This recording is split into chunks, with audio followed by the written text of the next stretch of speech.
बोले राजा रामचंद्र भगवान की जय। तो आइए मेरे भगवत प्रेमियों, ये जो हम बारंबार आपको बताने का जो प्रयास कर रहे हैं, वो समझने की यही बात है कि भोलेनाथ मां पार्वती को श्री राम के बारे में, राम क्या है, कौन है, ये समझाने की कोशिश कर रहे हैं और कह रहे हैं कि देवी, भगत के कारण प्रभु सगुण होते हैं। निर्गुण और सगुण में कोई भेद नहीं समझना चाहिए। निर्गुण में और सगुण में कोई भेद नहीं समझना चाहिए, क्योंकि जिनकी नजरों में राम के प्रति प्रेम है, मेरे भगवत प्रेमियों, उनकी नजर कभी भटकती नहीं, क्योंकि वो गलती सती जन्म में पार्वती जी ने की थी, वही पुनः से भगवान भोलेनाथ दोहरा रहे हैं कि हे देवी, परमात्मा एक ही ब्रह्म द्वितीय नास्ति। 10, 20, 40, 50 नहीं होते, परमात्मा ब्रह्म एक ही होता है। लेकिन जो अनेक रूप हम देख रहे हैं प्रभु के, उन रूपों को लाने वाला सिर्फ और सिर्फ भगत है। भगत प्रेम बसु सगुण सो हो।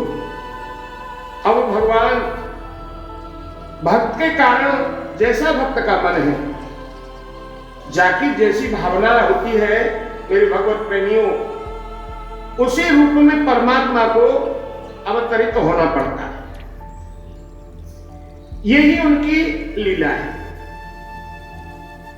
ये राम कथा बड़ी ही सोहनी, बड़ी सुंदर और हमारे जीवन को एकदम पावन पवित्र, मन को साफ करने वाली है। जैसे साबुन कपड़ा के मैल को साफ कर देता है, मेरे भगवत प्रेमियों, उसी प्रकार से ये जो मेरे प्रभु राम की जो कथा है, वो हमारे अंतःकरण, हमारे मलिन मन को, हमारी इस मलिन शरीर रूपी चादर को साफ कर देता है।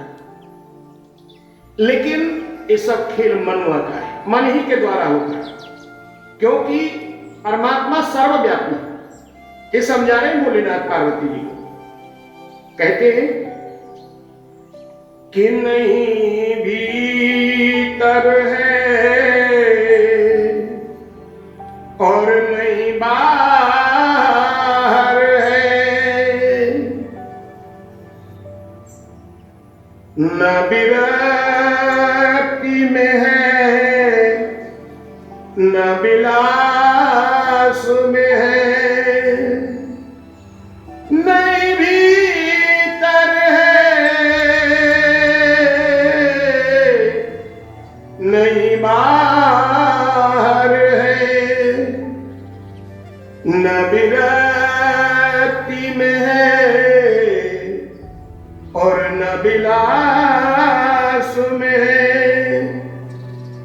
नहीं आम में है, नहीं खास में है। यदि प्रेम है तो प्रभु पास में है।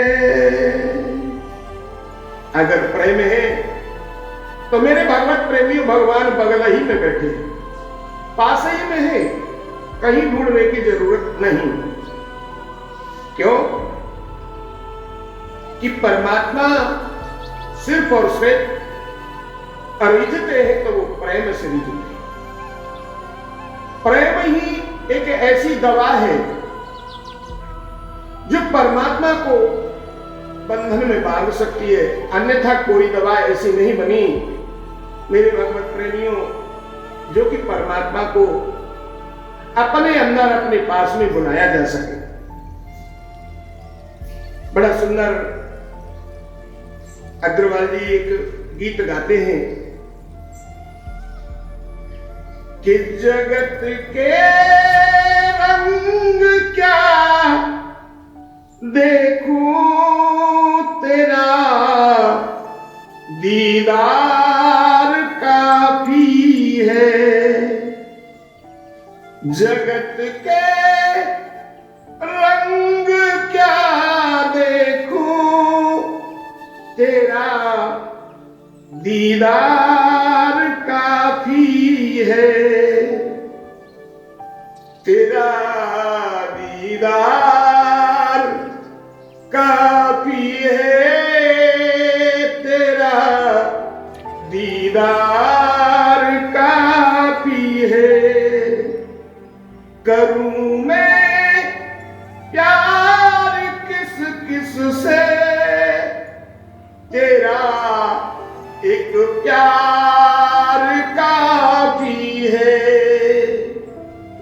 करूं मैं प्यार किस किस से, तेरा एक प्यार काफी है। जगत के मैं रंग क्या देखूं, तेरा दीदार काफी है।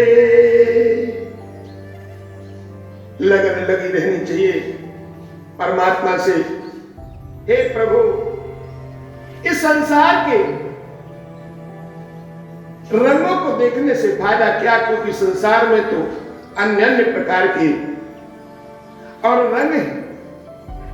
बस मुझे तो आपका सानिध्य मिल जाए, आपके दर्शन हो जाए, आपकी कृपा हो जाए, यही बहुत बड़ा मेरे लिए सौभाग्य है। क्यों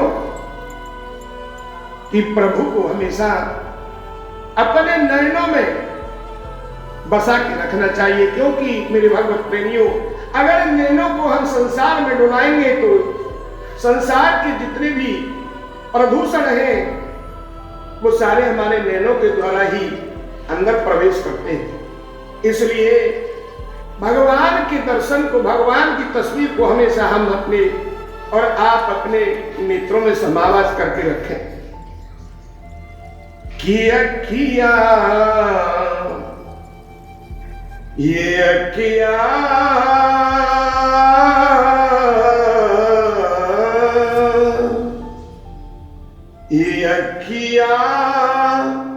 हरि दर्शन की प्यासी, अखिया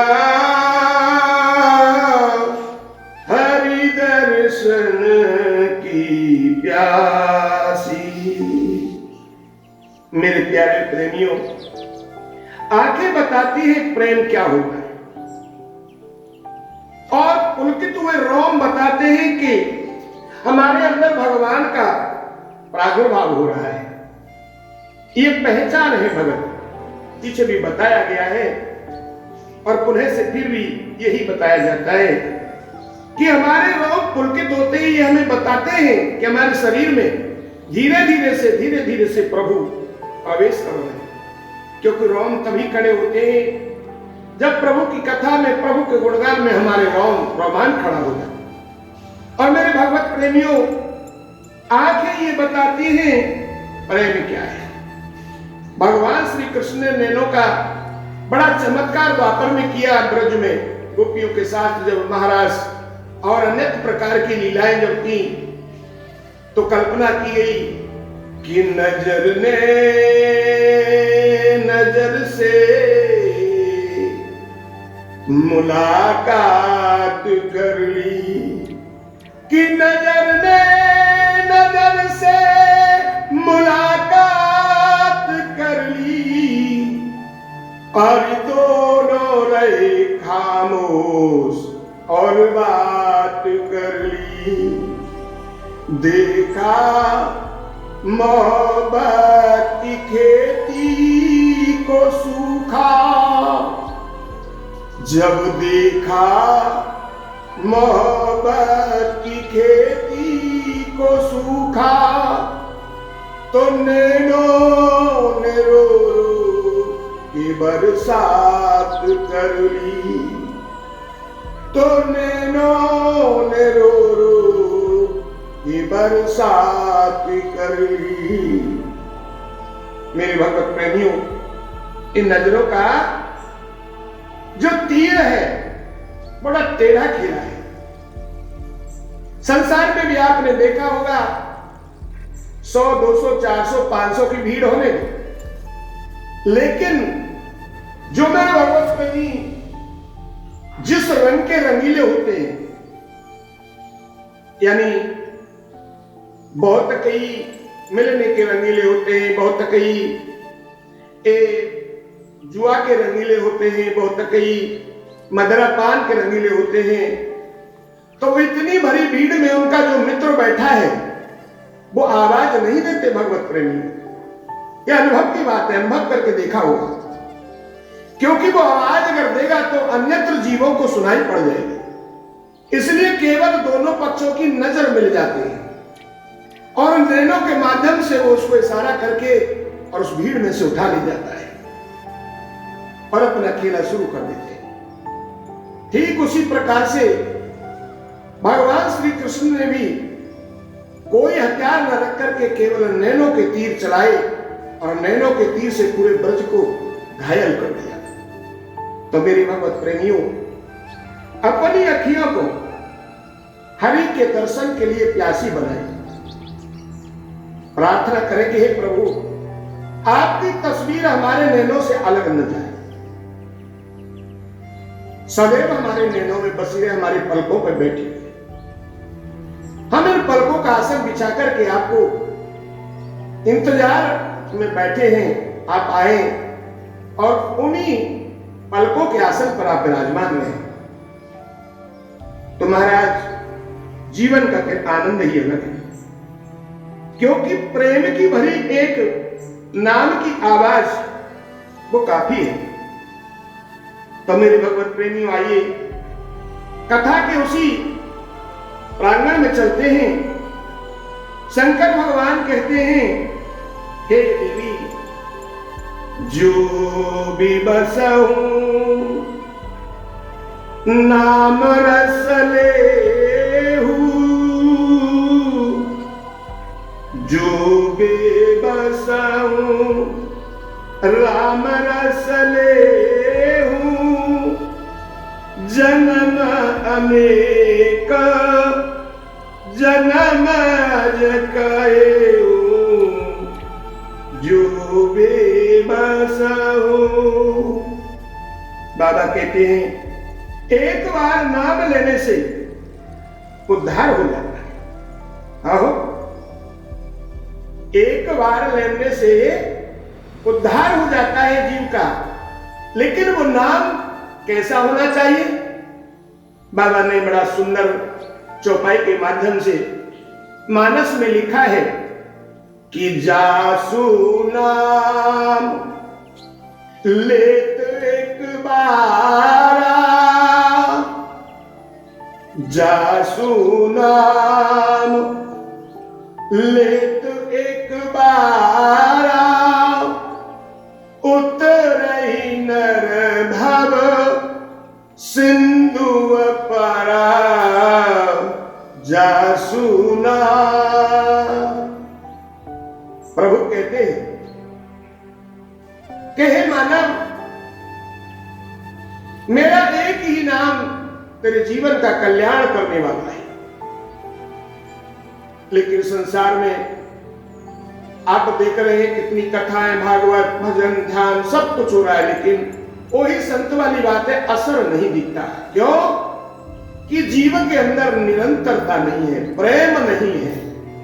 वो निरंतरता, वो प्रेम तो संसार में बटा रखा है। इसलिए इन नैनों से हम परमात्मा का दर्शन कैसे पा सकते हैं मेरे भगवत प्रेम? हम तभी परमात्मा का सानिध्य, परमात्मा का प्यार, उनके दर्शन तभी पा सकते हैं हमारी लालसा, जो हमारे मन की लालसा है वो प्रभु के प्रति लग जाए, बस मेरा पार। वही प्रभु कहते हैं कि जासु नाम लेत एक बार। अरे मेरा तो एक ही नाम भव से पार उतारने के लिए काफी है, नवका बन के आएगा। तो नारद जी ने भी एक बार यही पूछा कि महाराज, इस संसार में आपका नाम तो बहुत लिया जा रहा है, लेकिन असर नहीं दिखता, कारण क्या है? प्रभु मुस्कुराए और बताने लगे कि नारद, इस इंसान, इस जीव के अंदर में 3 विकार बड़े भारी भूत बसे पड़े हैं। उन भूतों को जब तक प्राणी प्रयास कोशिश करके बाहर निकाल नहीं फेंकेगा, तब तक अनंत अनंत नाम लेने का भी कोई लाभ नहीं। महाराज वो कौन से हैं? तो मानस के माध्यम से बताया जा रहा है मेरे भगवत प्रेमियों कि जाके कपट और दंभ नहीं माया, जाके कपट दंभ नहीं माया, ताके हृदय बसे रघुराया, जाके कपट। बताया गया मेरे भगवत प्रेमियों कि जो इन 3 योद्धाओं को निकालेगा, जिसके कपट नहीं है, दंभ नहीं है, माया का सेवक नहीं है, इस सबको जब हटा देगा, उसी के हृदय में मेरा वास होगा। क्यों? कि भक्तों ने बताया है प्रभु का वास है कहां, रहते कहां है। नारद भी संशय में पड़ गए, उन्होंने भी एक प्रश्न किया तो बताया गया मानस के माध्यम से कि मेरा हृदय भवन प्रभु तोरा, ये मेरा हृदय भवन प्रभु तोरा। प्रभु ने सुना है? हाँ महाराज। तो मुस्कुराते हुए भगवान बोले कि हे चालाक प्राणी, जब तेरा हृदय मेरा भवन है, मेरा घर है, तो फिर मुझे इसमें रहने क्यों नहीं देता? भक्त रोने लगा और बताने लगा कि मेरा हृदय भवन प्रभु तोरा, आए बसे या मैं बहु चुरा, मेरा हृदय। प्रभु मैं क्या करूं? मैं बड़ा भोला वाला था, इन चालाकों ने मुझे फंसा लिया और इस भवन को किराए पे ले दिया। मैंने अच्छा समझ के दे दिया, लेकिन आज मुझे मालूम पड़ा कि ये तो विषैले सांप से भी बढ़कर है। इसमें चोरों का वास हो गया महाराज। तो प्रभु कहते हैं फिर मैं क्या करूं? अरे प्रयास करो, आपने बसाया है, निकालो। तो भक्त कहता है हाथ जोड़ करके, महाराज प्रभु बहुत करूं मैं विनय बहोरी,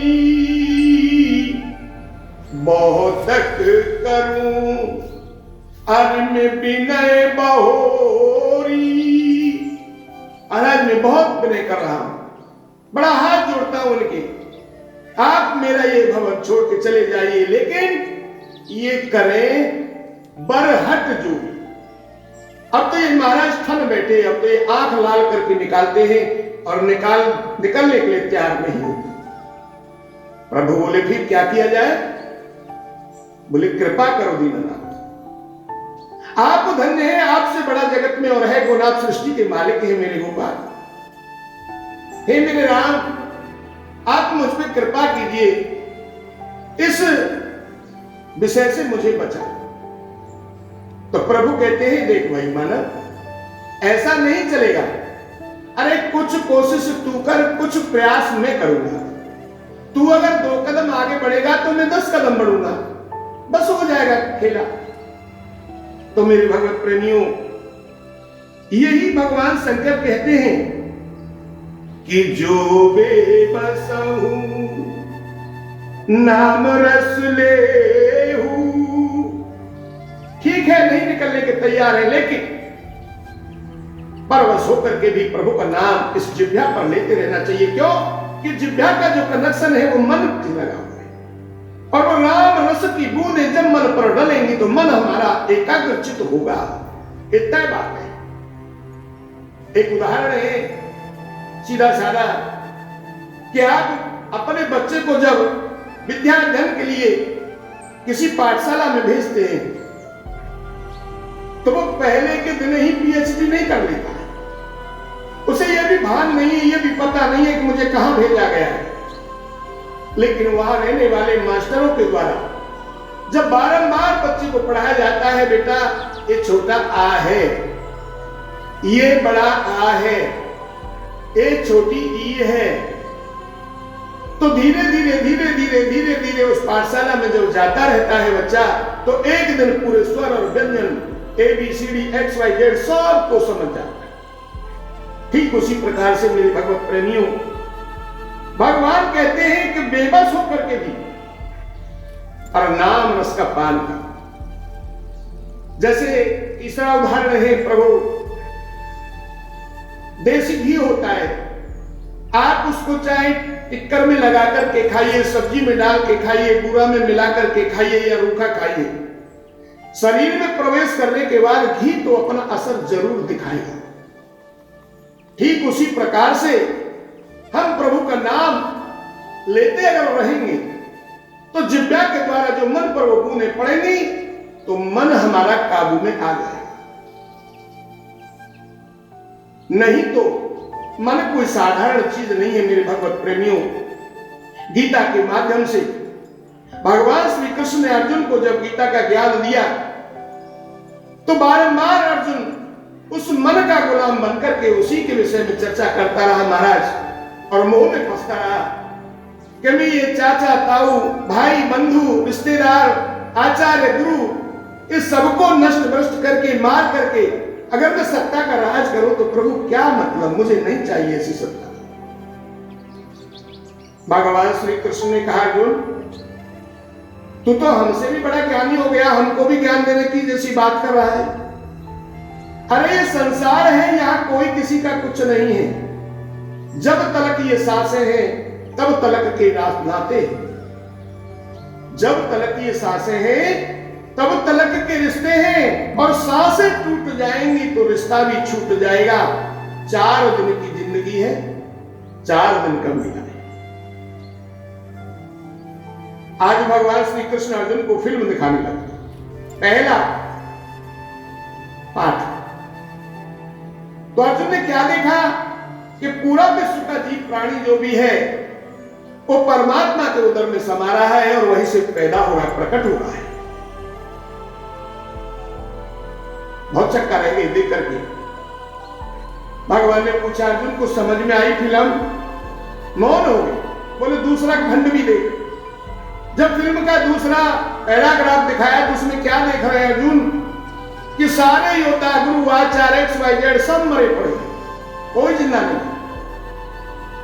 गांडी वहां से छूट गया, धड़ाम से चरणों में गिर गए अर्जुन। बोले क्या हुआ, कुछ आया समझ में फिल्म? बोले हाँ महाराज, तो मैं यही तो कहना चाह रहा हूं कि तू अगर योद्धा बनता है तो मारेगा तो किसको मारेगा? अरे योद्धाओं में मैं तेरी अगर गिनती करूं अर्जुन तो तेरा 9वां नंबर है, क्योंकि पहला नंबर तो मेरा ही है, मेरा नाम धनंजय है। केवल डोरी की प्रतिष्ठा खींच देता हूं तो तीनों लोग कांप जाते हैं। और हे अर्जुन, मुझके बाद में, मेरे बाद में दूसरा जो नंबर है वो भीष्म पितामह का है। उसकी शक्ति को देखिए, दूसरा योद्धा जब तक तरकश पर हाथ डालता है बाण निकालने के लिए तब तक तो भीष्म पितामह प्रलय कर दे। और मेरे प्यारे सखा, तीसरा नंबर अगर मैं बताऊं तो वो कर्ण का है। ठीक इसी प्रकार से फिर आचार्य गुरुवर एक करके नंबर तेरा 9वां आता है, तो तू मारेगा किसी? अरे मैंने तो तेरा केवल सम्मान करने के लिए तथास्तु कह दिया ना, उसमें तुझे इतना बड़ा घमंड हो गया, इतना बड़ा धनुर्धर बन गया। तू तो सिर्फ इस कर्म भूमि में आया है, सिर्फ और सिर्फ कर्म का, क्योंकि क्षत्रिय कुल से पैदा से तू अगर युद्ध से पीछे हटेगा कुल को दाग लग जाएगा। इसलिए क्षत्रिय धर्म का फर्ज बनता है कि जिसने युद्ध के लिए ललकारा है उससे युद्ध करेगा। क्यों कि युद्ध करते में अगर युद्ध मारा भी जाए तो परमात्मा उसे मोक्ष गति प्राप्त करते हैं। ऐसा वेदों में मेरे परमात्मा भगवान ने लिखा है मेरे भगवत में। और समझाने लगे अर्जुन तुम मन का गुलाम हो गया है, इसलिए ऐसी कायरता वाली बातें मुझे सुना रहा है और बड़ी सुंदर से तरीके से बताने लगे भगवान कि मन का दास। ये केवल और केवल अर्जुन के लिए नहीं समझाया, हम और आप सबके लिए समझाया परमात्मा कि मन का दास बने मत प्राणी, तू मन का दास बने मत प्राणी, मन को अपना दास बना ले, मन का दास। हे अर्जुन, मन का घोड़ा मत बन, नहीं तो ये मन तुझे ऊपर बैठ करके पता नहीं कहां कहां तुझे घुमा देगा, कहां कहां ले जाएगा और उसका परिणाम नरकवास भोगना पड़ेगा।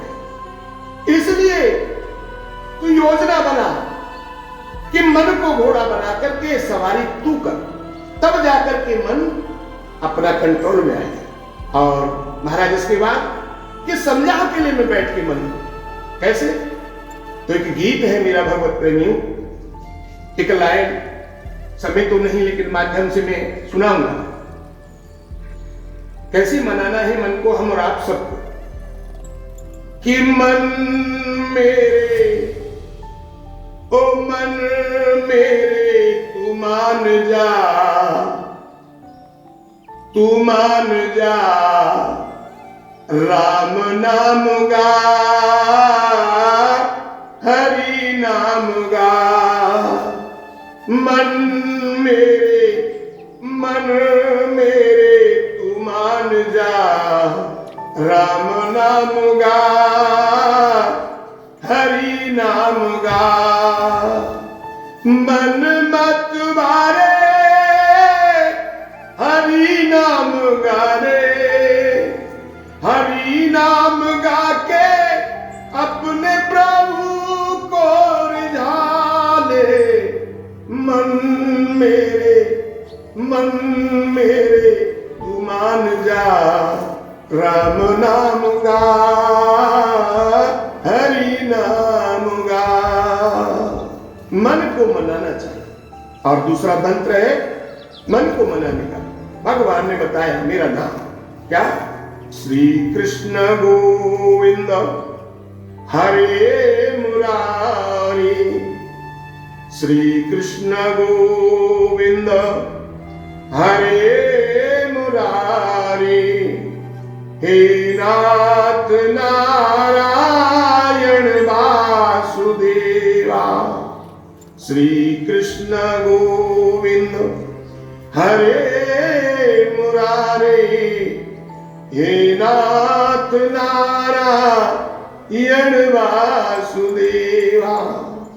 हमें पार करना ये अर्जी हमारी, हे नाथ नारायण वासुदेवा।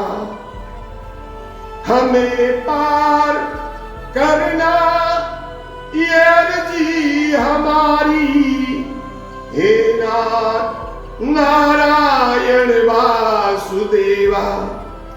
और करो ना करो नाथ मर्जी तुम्हारी, करो ना करो नाथ मर्जी तुम्हारी, हे नाथ नारायण वासुदेवा, हे नाथ नारायण वासुदेवा। मेरे भगवत प्रेमियों, यह बड़ा लाभकारी मंत्र भी है, मेरा उपयोग किया हुआ है मेरे भगवत प्रेमियों। जो लगातार इस मंत्र का अगर जाप कर ले सुबह शाम एक एक माला, तो जीवन की सारी व्यवधाएं हट जाएंगी, आनंद ही आनंद भर जाएगा और संसार की जितनी सुविधाएं उसके श्री चरणों में पड़ी रहेंगी, ये तय बात है।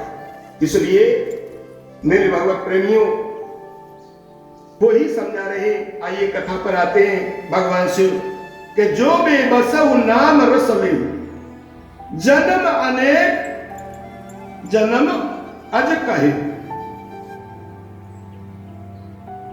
अब महाराज अपनी अखियों में प्रभु का दर्शन, उसकी झांकी, उनकी तस्वीर हमेशा रखने का अभ्यास डालना चाहिए, क्योंकि हम ऐसा नहीं करते हैं तो मेरे भगवत प्रेमियों हम नास्तिक हो जाएंगे। एक कथा आती है हमें जो ध्यान में आ गई।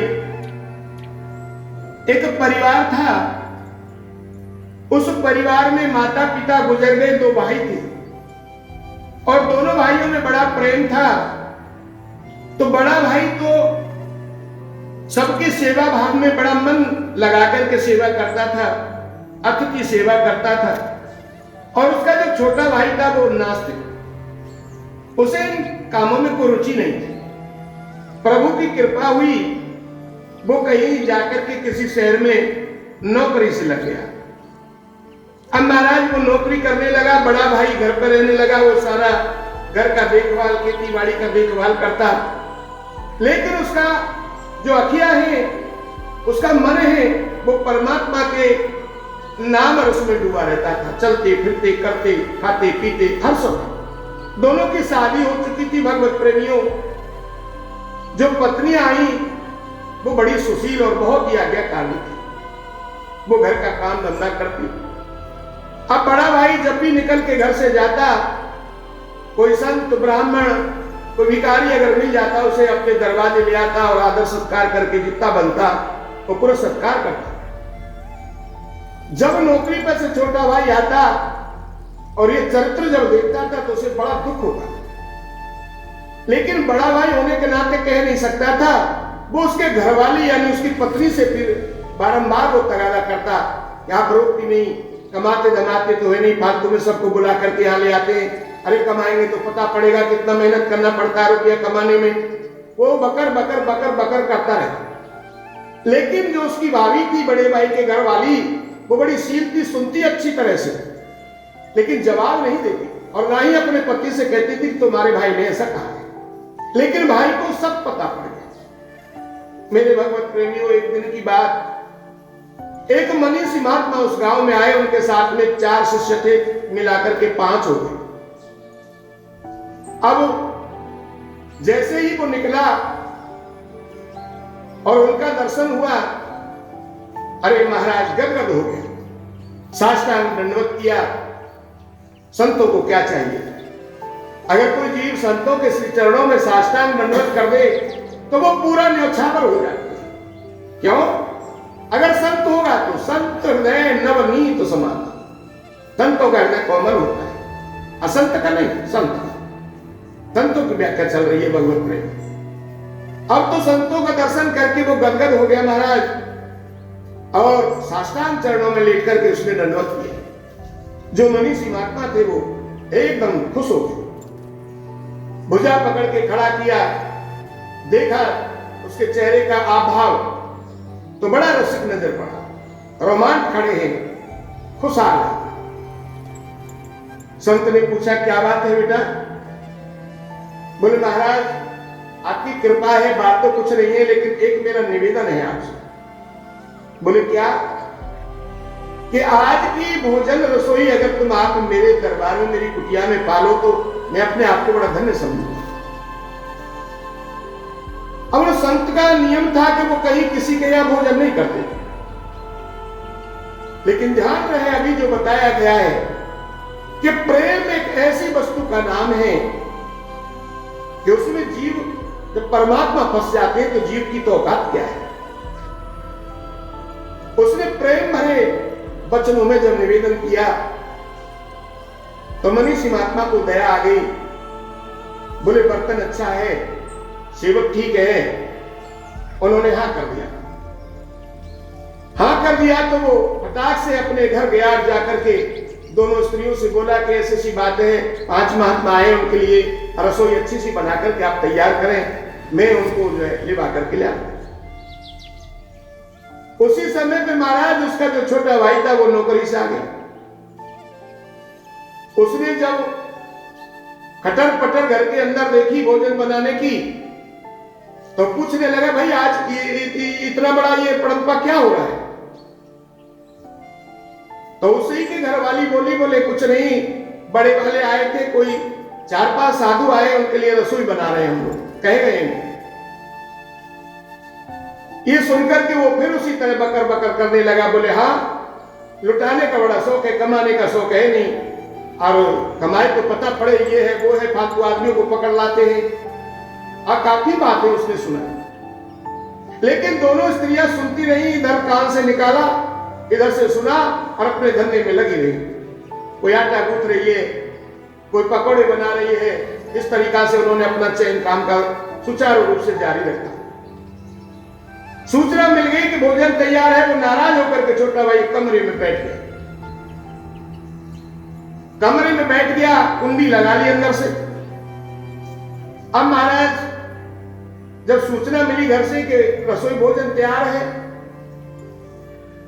तो उसने संतों के चरणों में फिर प्रणाम किया कि महाराज भोजन तैयार है, आप चलिए, पधारिए। वो ले गया साथ में ले गया।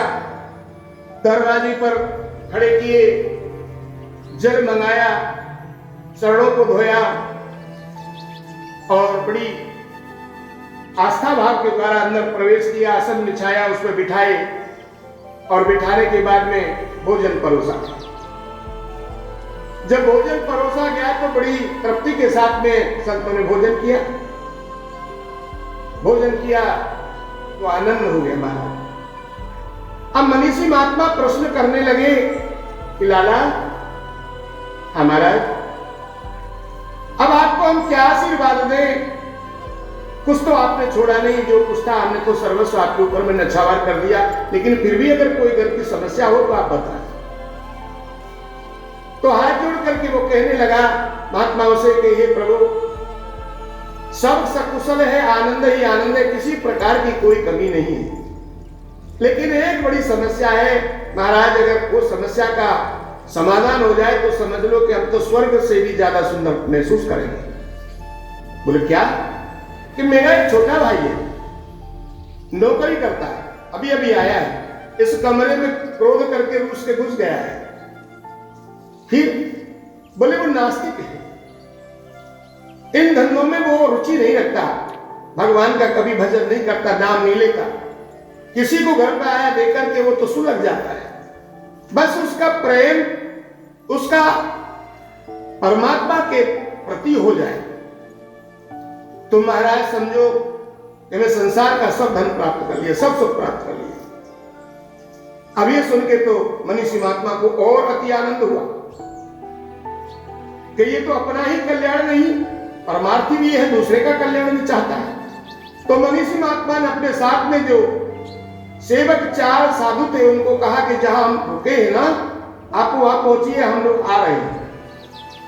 वो चारों चले गए, मनीषी महात्मा रह गए। अब रह गए तो उसके भाई से कहा कि किवाड़ खुलवा के से बाहर लाओ ना, मिले तो सही। अब महाराज उसके बड़े भाई ने कुंडी खटखटाई, लेकिन वो तो क्रोध में पड़ा है, वो कुंडी लगा लिया अंदर से। मनीषी महात्मा जाएंगे नहीं, खोलेगा। उसने कहा चलो रहने दो, हम लोग जा रहे हैं। वो आवाज उसने सुनी, लेकिन हुआ क्या, मनीषी महात्मा किवाड़ के सारे खड़े हो गए। जब घर के अंदर कटर पटर सब बंद हो गई तो समझ लिया कि साधु जा चुके हैं, अब मुझे निकलना चाहिए। बड़बड़ाने की आदत थी, बोले अभी पकेंगे, हम कुछ ना कुछ कहेंगे घर वालों से। अब तो महाराज उसने कुंडी खोली, जैसी बाहर निकलने को तैयार हुआ तो मनीषी महात्मा ने उसका हाथ पकड़ लिया। अब हाथ पकड़ लिया तो महाराज खींचम खींचा होने लगी। अब मनीषी महात्मा तो आप जानते ही हैं, उनकी भुजाओं में तो योग का बल होता है, लेकिन जिसके अंदर क्रोध होता है महाराज, उसके अंदर बल क्षीण हो जाता है। अब काफी प्रयास करे, लेकिन मनीषी महात्मा से उसे हाथ छुड़ाना बड़ा दुर्लभ हो गया। क्रोध करके वो बोला, अरे भाई हाथ छोड़ेगा कि नहीं? बड़े प्यार से मनीषी महात्मा बोले नहीं भाई। क्यों? कि हमने तुम्हारे यहां भोजन किया है, दक्षिणा चाहिए ना, दक्षिणा दे दो, हम चले जाएंगे। बोले दिया नहीं का? बोले अभी तो कुछ नहीं देने वाले, तो आप है ना, नौकरी आप करते हैं। तो बोले क्या चाहिए? बोले आप एक बार राम राम बोल दो, बस समझ लो हमारी दक्षिणा हो गई, अब चले जाएंगे। अब तो महाराज जो जिद्दी पुरुष होता है भले की कहो तो मानता थोड़ी ना। अब उसे तो चिढ़ हो गई इस बात से, वो कहने लगा कि चाहे कुछ भी हो जाए मैं नहीं बोलूंगा। तो मनीषी महात्मा बोले, लाडले अगर तू नहीं बोलेगा तो मैं तुझे छोड़ूंगा नहीं। ताकत लगा छोड़ा सके तो। अब तो बढ़ाने लगा, बहुत बड़बड़ाया, मैं ये कर दूंगा, वो मैं वो कर दूंगा, मैं तुझे मार डालूंगा। यानी जो शब्द नहीं कहने चाहिए थे वो भी मनीषी महात्मा को इस्तेमाल किए। लेकिन मनीषी महात्मा तो अपने कार्य में तत्पर खड़े थे, उन्होंने उसके हाथ को नहीं छोड़ा।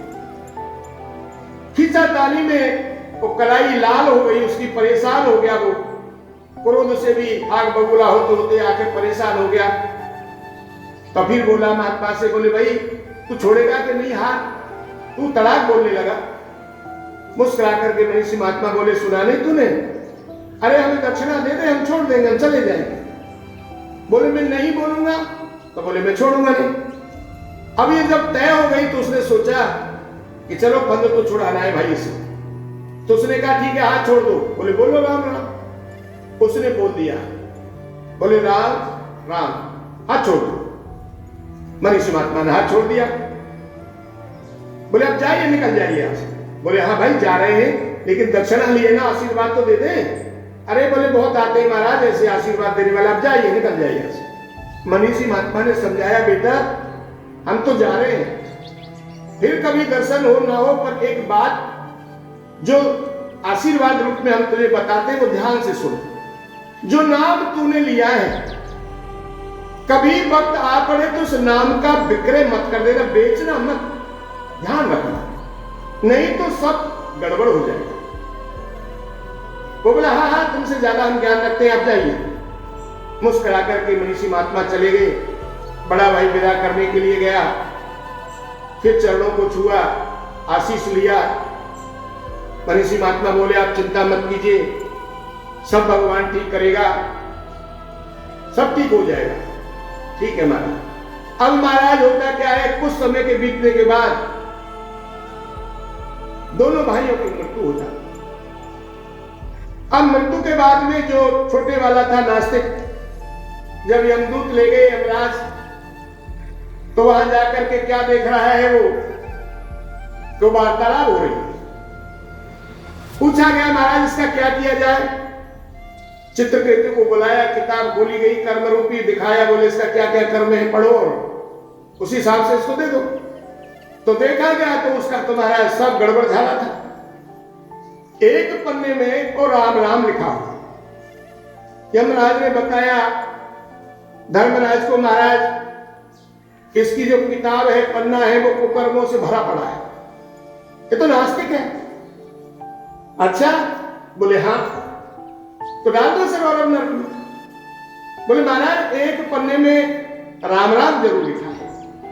वही हाँ, तो भाई फिर ऐसा करो कि इसको पूछ लो उस राम नाम के बदले में ये क्या चाहता है, वो देकर के उसे सरोवर नरक में डाल दो। अब वो सब सुन रहा है, क्योंकि जीव अजर अमर है, ईश्वर का अंश है, ये कभी नहीं मरता है। तो पंच भौतिक शरीर नष्ट होता है महाराज। तो मेरे भगवत प्रेमियों, वो सब कथा सुन रहा है। उन्होंने आकर के पूछा, बोले हाँ भाई तेरा एक राम राम नाम लिखा है, उसके बदले में तू क्या चाहता? वो तुझे दे दे और फिर नरक में डाल दे तुझे। अब उसे वो संत वाली बात याद आने लगी भगवत प्रेमी। बोले बाबा ऐसे ऐसे बोल के गए थे, तो तू देख इसका परिणाम क्या होता है।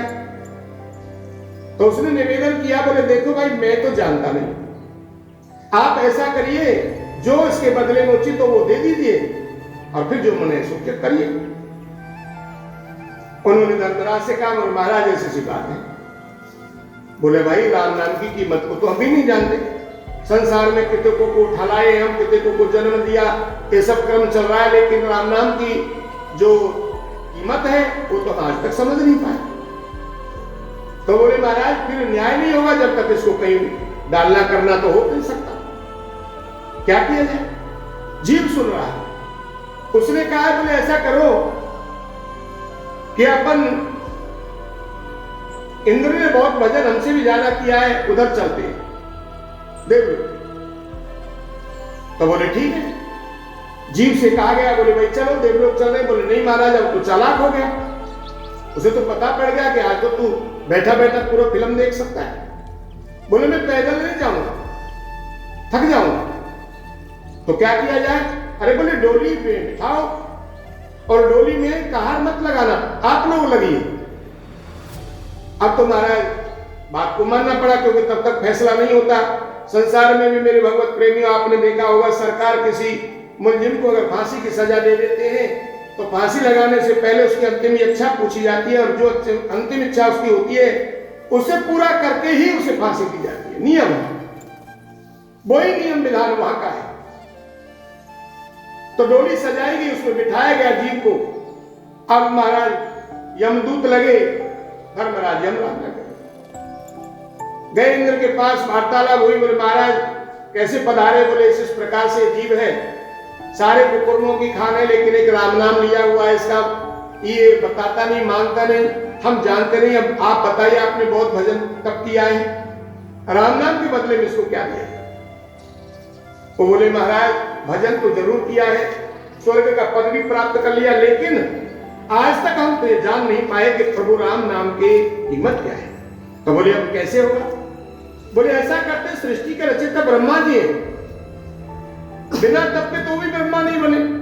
जब सृष्टि की रचना करते तो सब जानते होंगे, इसलिए ब्रह्मा के पास चलते ब्रह्मलोक। अब तो महाराज जीव और ज्यादा चतुर चालाक हो गया। बोले वाह, नरक वरक मिलेगा, जब मिलेगा, अभी तो आनंद हो रहा है, सब लोग देख लेंगे। अब वो लेकर के चल दिए डोली को, तो जीव चिल्लाया, बोले क्या बात है, क्यों नहीं तू शांत रहता? बोले भाई हम दूसरों को देख करके डर लगता है महाराज, आप जुड़ जाइए इसमें। बोले अच्छा जीव प्राणी है, महाराज जुड़ना पड़ा। लेके ब्रह्मलोक पहुंचे, ब्रह्मा जी ने स्वागत किया, आओ इंद्रलोक से आप और ये सब मूर्ति आज कैसे पधारे? बताया गया महाराज ये जीव है, इसका कुकुर्म का भरा खान है, लेकिन एक राम नाम लिया हुआ है। अब ये उसके बदले कुछ मांगता नहीं, कहता है जो बनता हो दे दो, जो मर्जी करो, और अब नरक का ये अधिकारी है, लेकिन हम जानते नहीं राम नाम के बदले में क्या दिया जाए, इसलिए हम आप सृष्टि के रचयिता है महाराज, आप बताइए क्या दे उसके बदले। अब ब्रह्मा जी चक्कर में पड़ गए। ब्रह्मा जी बोले भाई सृष्टि का निर्माण तो हमने किया, लेकिन आज तक ये हम भी नहीं समझ पाए कि प्रभु राम नाम का कीमत का है। तो महाराज अब न्याय कैसे हो? बोले काम करते हैं। बोले हाँ, कि भाई हमें छोड़िए, इनको छोड़िए, सबको छोड़िए, भगवान शिव के रोम रोम में राम है, वो तो एक मिनट खाली बैठते ही नहीं, तो इसलिए कैलाश चलते। तैयारी की गई महाराज। जीव फिर चिल्लाया, बोले क्या बात है? बोले डर लगता है महाराज, इनको हटा दीजिए, आप जुड़ जाइए इसमें। ब्रह्मा जी बोले बड़ा भाग्यवान है, बताओ। अब जुड़ करके महाराज सभी कैलाश पर्वत गए, देख करके भोलेनाथ गदगद हो गए। अरे वाह, ब्रह्मलोक से ब्रह्मा जी, स्वर्गलोक से इंद्र और धर्मराज, ये सब आज मेरे यहां बड़ा भाग्यवान हूं। प्रस्ताव रखा गया, बोले महाराज ये परेशानी हम सबको विचलित कर रही है, ये जीव है, सारे जीवन कुकुर्म किए हैं, लेकिन एक राम नाम लिया है, ये कुछ मानता नहीं, हम जानते नहीं, अब राम नाम के बदले में क्या दें, और जब तक नहीं दे सकते तो फैसला नहीं होगा। अब भगवान शिव को सुनकर के महाराज गदगद हो, भूले नहीं समय, आपके पास इसलिए आए महाराज, आपके रोम रोम में राम है, आप बिना राम के तो एक क्षण रह ही नहीं सकते, तो आप बताएं क्या दिया जाए और क्या किया जाए? अच्छा हाँ, तो भगवान भोलेनाथ बोले बने काम करो, इस जीव को लाओ और मेरी गोदी में बिठा। महाराज गोदी में बिठाया गया, पूछा गया ब्रह्मा जी महाराज अब क्या किया जाए? बोला किया क्या जाए, आप अब अपने ठिकाने यानी गंतव्य को जाइए, इसे जो मिलना था वो मिल गया, ये अपने सच्चे पिता के यहां से गया और उसी पिता की गोद में आ गया। अब न इसका पुनर्जन्म होगा, ना ये दुखों का संग्रह कर पाएगा, ये मेरे शरीर के अंदर में रमण हो जाएगा। बोलिए आनंद कंद भगवान की जय। तो मेरे भगवत प्रेमियों, भगवान नाम, राम नाम का जो रस है, जो कीमत है, अनमोल है। लेकिन हम और आप उसको समझ नहीं पाते। इसीलिए आइए मेरे भगवत प्रियों, वही कथा पर आते हैं। भगवान भोलेनाथ यही पार्वती जी को समझा रहे हैं, देवी जो विवसहु नाम रस में, परवश होकर के विधि, अगर प्रभु राम का नाम रसपान करता है ना, तो जन्म अनेक जन्मों अज कहलाएगा। और एक सुंदर बात और कही है भगवान शिव ने कि सादर सुमरन जे नर करही, भव बारिद गोपद तरई, नाथ धरे नर तन हितैउ, सत्य कहूँ हम सौ बरस केतु, नाथ धरे नर तन के ही हेतु, सत्य कहो हम सौ बरस केतु, जब जब होए। यहां मां पार्वती जी पूछते हैं वही प्रश्न, महाराज ये नर्तन किस लिए धारण करते हैं भगवान, ये सब तो मुझे बताइए। तो भगवान शिव कहते हैं कि जब जब होए धर्म की हानि, बाढ़े असुर अधम अभिमानी, तब तब धर प्रभु मनुज शरीरा, तब काटे सज्जन की पीरा, करे अनीति जाए नहीं बरनी, बैदेही रित धे दिन सुद धरनी, तब तब प्रभु धर विविध शरीरा, हरहि कृपा विधि सज्जन पीरा, हरहि कृपा। हे देवी, आपने प्रश्न किया कि मानव निर्धारण क्यों करते हैं? तो जब जब धर्म की हानि होती है, असुर बढ़ जाता है। और मेरे भगवत प्रेमियों, इसका एक अर्थ और भी है कि धर्म की हानि करने वाला कोई पैदा ही नहीं हुआ, धर्म हानि हो ही नहीं सकती। विचार करने की बात है। एक प्रश्न चला, एक रेखा खींच दीजिए और एक उससे बड़ी खींच दीजिए। धर्म की जो रेखा है वो खींच दीजिए और उससे बड़ी अधर्म की खींच दीजिए। तो अधर्म धर्म को दाब लेता है, बड़ी रेखा छोटी को दाब लेता है, हानि नहीं होती धर्म की। लेकिन पापी का जो अधर्म है वो बड़ा हो जाता है धर्म से, इसलिए उसको दाब लेता है। लेकिन यहां बता रहे हैं भोलेनाथ देवी, जब जब धर्म की हानि होती है, असुर बढ़ जाते हैं, प्रभु को फिर ये शरीर मानव धरना पड़ता है और सज्जनों की पीड़ा का हरण करना पड़ता है।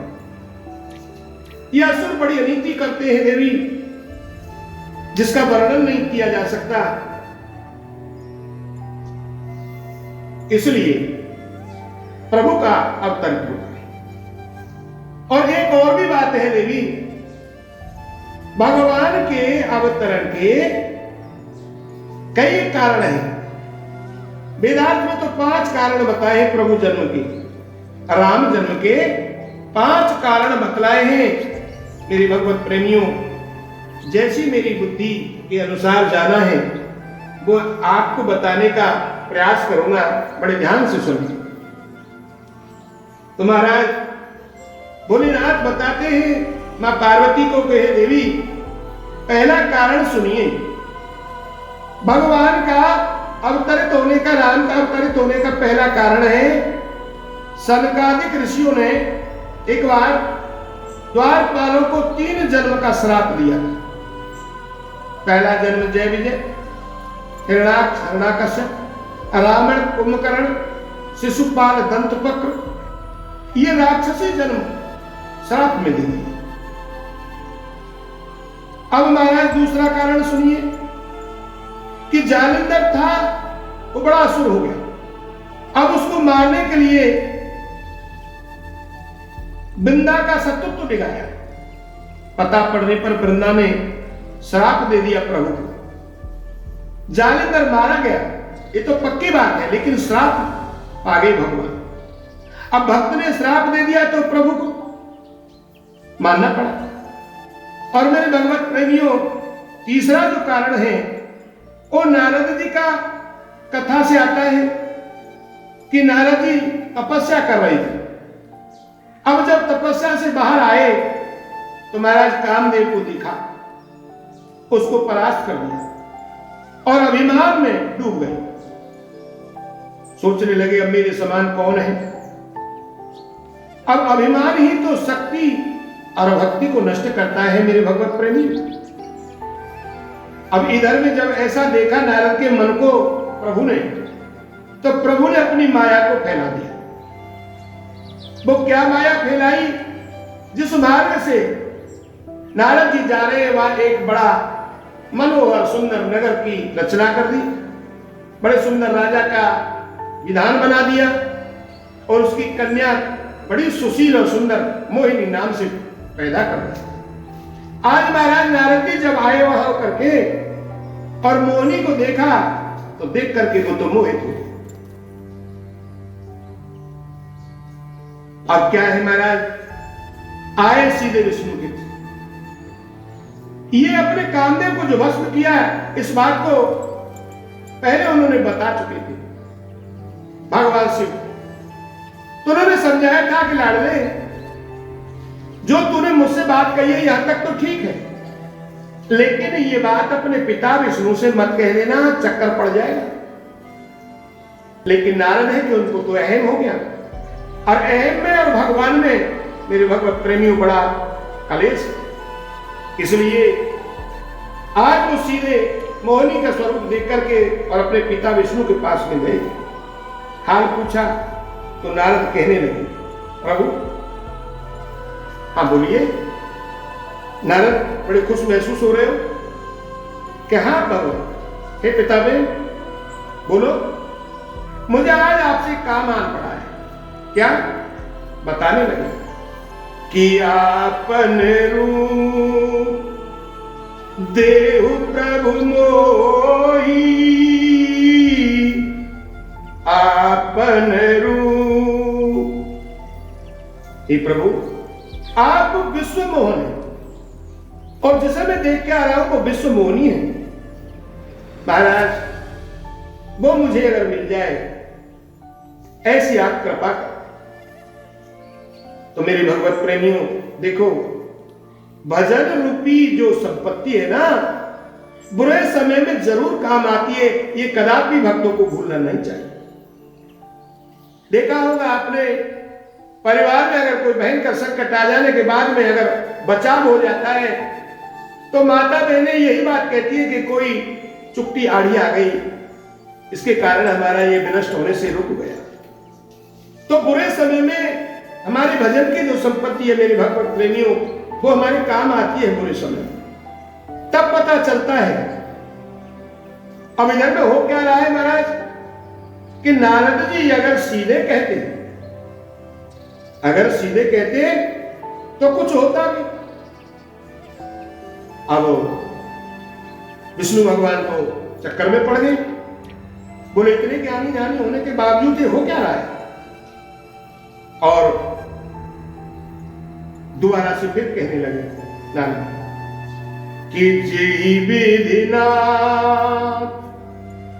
हे प्रभु जेहि विधिनाथ होए मोरा करऊं बस में तुरा जे विधि ना। ये मंत्र सबके लिए है, इसको याद कर लेना चाहिए। अब विष्णु जी ने नारद को ऐसी सुंदर वाणी कहते हुए जब सुना तो अंदर ही अंदर मुस्कुराए, बोले ठीक है। अब प्रभु ने उसको मानने का रोक दिया, क्योंकि मांगने का तरीका ही नहीं था उनके पास, में अलग था। संसारी को कहना है प्रभु मेरे बच्चे को, बहुत से लोग कहते हैं पढ़ाने वाले को 90% आ जाना चाहिए, मुझे ये मिल जाना चाहिए, मुझे वो मिल जाना चाहिए। ये सब बेकार की बात है। नहीं, उसे परमात्मा से कहना पड़े कि महाराज मेरे बच्चे को जितना किया है उतना ही मिलना चाहिए, जिससे आगे के लिए तैयारी तो करेगा। मुझे भी आप उतना ही कृपा करके दीजिए जिससे मैं सदा रहूं और आपके श्री चरणों में प्रेम मेरा बढ़ता है। लेकिन यहां तो संसार में महाराज उल्टा सब करते हैं। अरे सबका हित होना चाहिए, दूसरे के विषय में सोचना चाहिए, उसका अच्छा कल्याण हो। यही तो प्रभुता है प्रभु की, और यही तो भक्ति भक्त बख्शता है। आज महाराज विष्णु मुनि को लेकर के जब ये चर्चाएं हुई, नारद जी गए, स्वयंवर में पहुंच गए, बैठ गए राजाओं के बीच में। मोहिनी जब अपना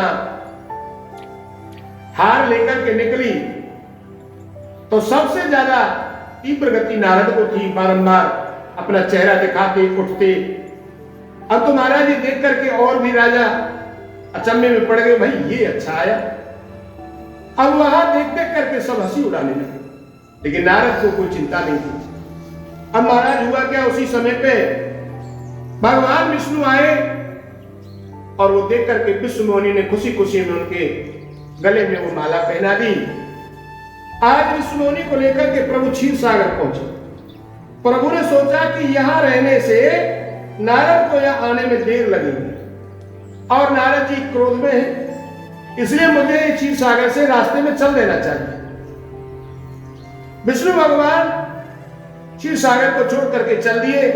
और इधर में क्या होता है मेरे भगवत प्रेमियों, जब वो सभी हंस रहे थे देख करके तो कहा गया अरे तो अपना मुख चेहरा तो देख ले कहीं जाकर के। तो मेरे भगवत प्रेमी उस समय पे एक दर्पण आईना नहीं हुआ करते थे, जल में मुखारविंद देखना पड़ता।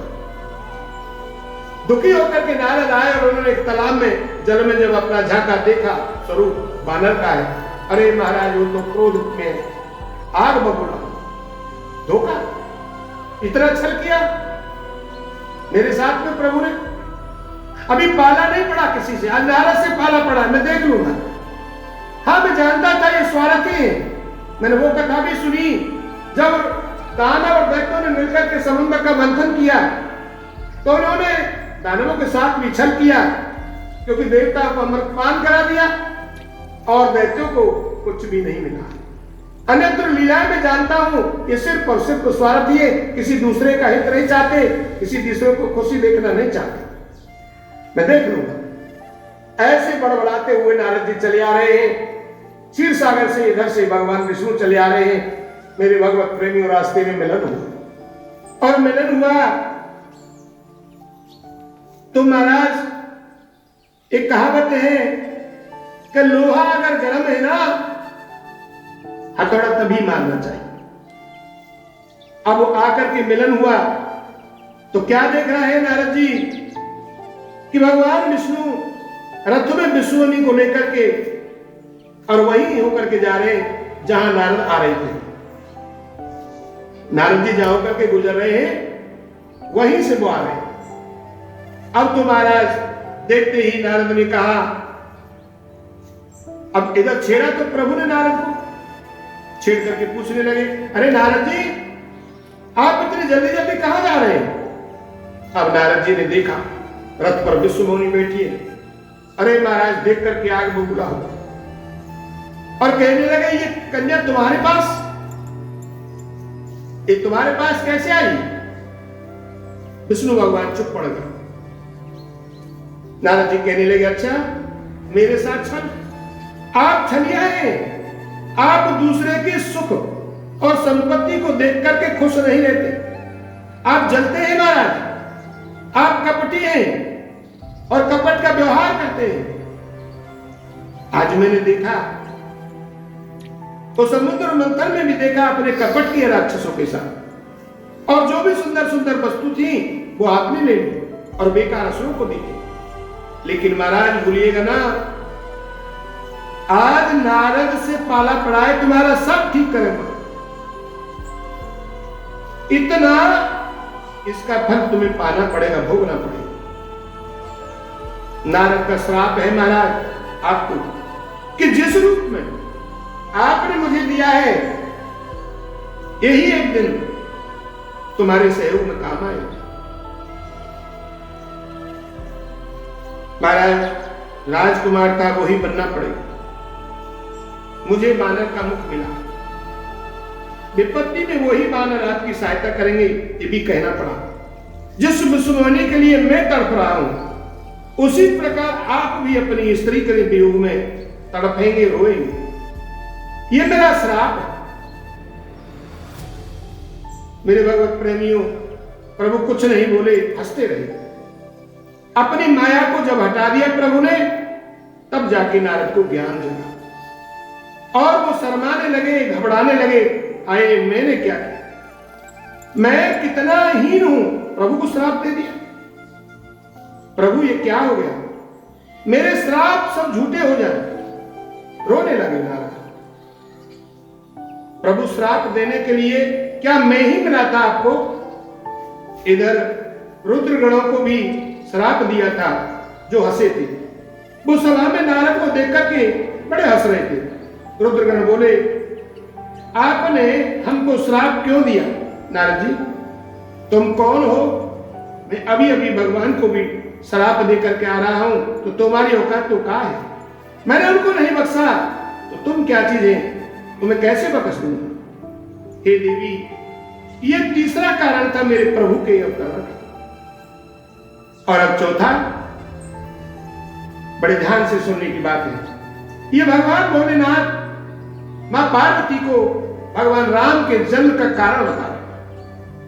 अब चौथा उदाहरण है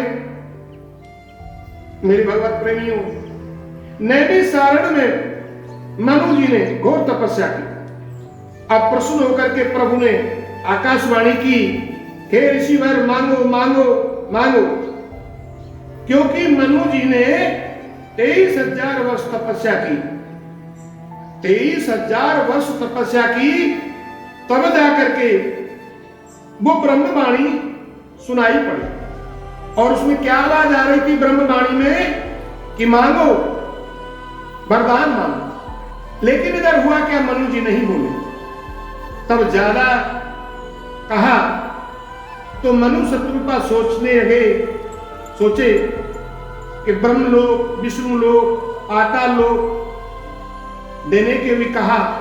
तो मनु जी बोले, देखो जिस स्वरूप के दर्शन, ये सब ना ही चाहिए हमको जो आप बोल रहे हैं। ना हमें ब्रह्मलोक से मतलब, ना विष्णु लोक से मतलब, ना पाताल लोक से मतलब।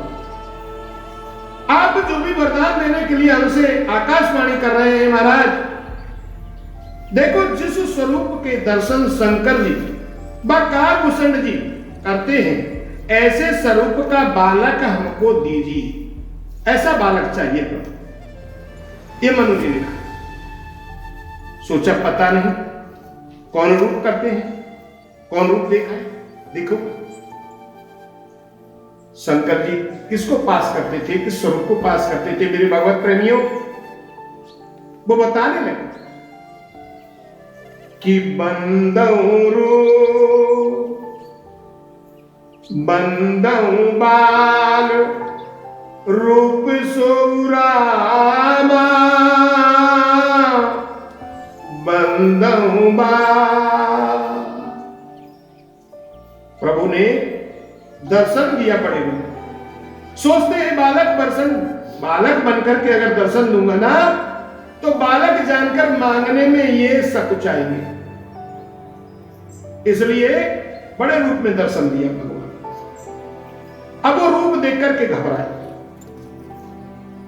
कहने लगे चितवै साध रूप अनूपा तृप्ति न माने मनुष्य रूपा चितवै साध। आंखों में पानी आ गया, प्रेम की तरह बड़ा सुखी है, लेकिन यह हुआ क्या कि जैसे आंखों में पानी आया तो धुंधला दिखने लगा। ऐसी अवस्था में मेरे भगवत प्रेमियों साफ दिखाई नहीं देता, ये आपने अनुभव करके देखा होगा। आंखों की पुत्री लड़ने लगी आंसुओं से, और क्या कहती है? पुत्री के मार्ग से हट जा। पुत्री आंसू के लिए कहती है, हे आंसू, साफ दिखाई नहीं दे रहा दर्शन, आप हट जाइए। कि पुत्री कहे मार्ग से हट जा, और असुआ कहे मुझ पाम पखारन दे। पलके कहे मूंद ले राघव को, अखियां कहे मुझ और निहारन दे। मनु जी सोचने लगे, वाह कितने सुंदर है, अगर ये बालक रूप होते, अरे महाराज तो कितने सुंदर लगते। कहा, प्रभु आप छोटा बन करके दिखाओ ना, अच्छा लगता है। भगवान बोले, अच्छा लगता है क्या छोटा रूप? बोले हाँ ठीक है। आपने पहले वर मांगा। कहने लगे मनु महाराज कि चाहूं तुम समान सुत, यही लाल सामो। हे प्रभु, अगर मुझे देना ही है तो अपने अनुरूप पुत्र दे दो, यही मेरी कामना है बस।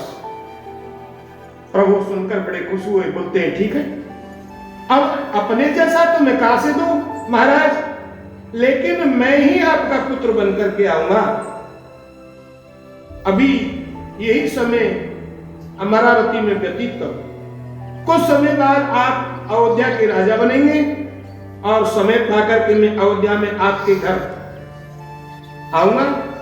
आपको इंतजार करना पड़ेगा महाराज। अब आप विचार कीजिए मेरे भगवत प्रेमियों, इतना इंतजार कोई करेगा का? वो ही करेगा जिसके अंदर में धीरज का शस्त्र होता है, जो धीरज रख पा सकता है अपने हृदय में। इसी को कहते हैं प्रभु के प्रति प्रेम करना, यही भक्ति है। भगवान शिव समझाने लगे, देवी पांचवा कारण और मैं आपको बता रहा हूं, बड़े ध्यान से सुनिए, कि राम से पहले रावण की कथा आती है। वो क्या है कि प्रतापभानु राजा हुए थे, और ये दो भाई थे, प्रतापभानु और अहमर्दन। अब इनको ब्राह्मणों का श्राप लगा कि तुम राक्षस हो जाओ, तो श्राप के कारण प्रतापभानु, रावण और भाई कुंभकर्ण हुए। तीसरा विभीषण जी। अब तीनों ने भयंकर तपस्या की महाराज। ब्रह्मा जी बड़े प्रश्न हुए, अब प्रश्न होकर के बोले वर मांगो। अब वर मांगने लगे, बोले महाराज ऐसा वरदान दो कभी न मरे, ये वरदान दो कि हम कभी न मरे। तो ब्रह्मा जी बोले, मैं कई बार कह चुका हूं, आप राक्षसों को क्या यही याद आता है, यही वर मांगने को मिलता है कि हम कभी न मरे? अरे ऐसा नहीं हो सकता भाई, जिसको जीवन मिला है शरीर छोड़ना ही पड़ेगा, उसे मरना ही पड़ेगा। आप तो विचार करके मांगिए, कोई दूसरा वरदान मांगिए। बोले ठीक है। अब रावण विचार करने लगे, क्या करूं? तो वो कहते हैं कि महाराज ऊपर नीचे भीतर बाहर दाएं बाएं धरती आकाश दिन रात हथियार सुबह शाम, किसी भी महीना में ना मरूं, यही दे दो। ब्रह्मा जी बोले ठीक है तथास्तु। अब महाराज नंबर कुंभकर्ण का आया, तो कुंभकर्ण से कहा कि मांगो, तुम भी मांगो। अब कुंभकर्ण तो मेरे भगवत प्रेमियों मांगना तो चाहता, एक दिन में सोऊं और 6 महीने जागूं, लेकिन ब्रह्मा जी को पता था कि गड़बड़ हो जाएगा ऐसा मांग लिया तो ब्रह्मा जी ने सरस्वती को निवेदन किया। सरस्वती जी सुनकर के कृपा की और जाकर के बुद्धि पर बैठ गई, बुद्धि बदल गई कुंभकर्ण।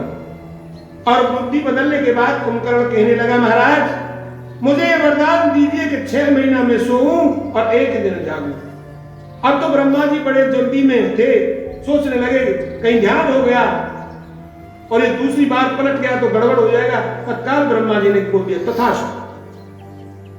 अब कुंभकर्ण को ध्यान होकर के वो बड़ा रोया और निवेदन करने लगा ब्रह्मा जी से कि प्रभु मुझ पर तो गलती हो गई, एक समय और दीजिए, मैं जो चाहता हूं वो वरदान मिले। ब्रह्मा जी बोले नहीं, एक बार ही मिलता है, दोबारा इसमें फेर बदल नहीं किया जा सकता। अब महाराज उनका तीसरा भाई का नंबर आया जिनका नाम विभीषण था। सो ये देवी भगवान से समझा रहे हैं, पार्वती जी को बता रहे हैं कारण जन्म। अब उनसे कहा प्रभु, विभीषण जी बोले आप मुझ पर अगर प्रसन्न है तो मुझे आप अपनी भक्ति प्रदान करो, बस मैं आपके नाम का जाप करता रहूं बस, और मुझे कुछ नहीं चाहिए। ब्रह्मा जी बड़े प्रसन्न हुए और विभीषण के लिए भी तथास्तु वरदान दे दिया। अब महाराज ब्रह्मा विष्णु शंकर तीनों सोच में पड़ गए कि वरदान तो ले गया, बड़ा गहरा रावण हुआ, लेकिन अब ये मरेगा कैसे रावण। अब रावण से पूछा किसी से भय है क्या तुझे? अब तो तू वरदान ले लिया, कौन मार सकता है? ये आइडिया तो बता दे। अहंकार वश में रावण ने बताया, महाराज मुझे नर या बानर और किसी से नहीं, सिर्फ यही मुझे मार सकते हैं। और इन दोनों का रावण को कोई भी ग्लानि नहीं थी। क्यों? कि रावण त्रिलोकी पर राज्य कर चुका है, जब वो चलता है तो पृथ्वी हिलती है। इतना बड़ा अहंकार रावण के मन में था, तो उसने सोचा नर मेरा बिगाड़ेगा ही क्या, और बानर वो तुम्हें आपने मुखारविंद कुंभकर्ण के द्वारा मुंह के द्वारा खा जाएंगे, ये कुछ नहीं बिगाड़ सकते। तो उसने अपने काल का मूल तत्व ब्रह्मा जी विष्णु और महादेव जी को बताया, कुछ नहीं पता कि मुझे अगर मार सकता है तो नर और बानर और किसी से नहीं।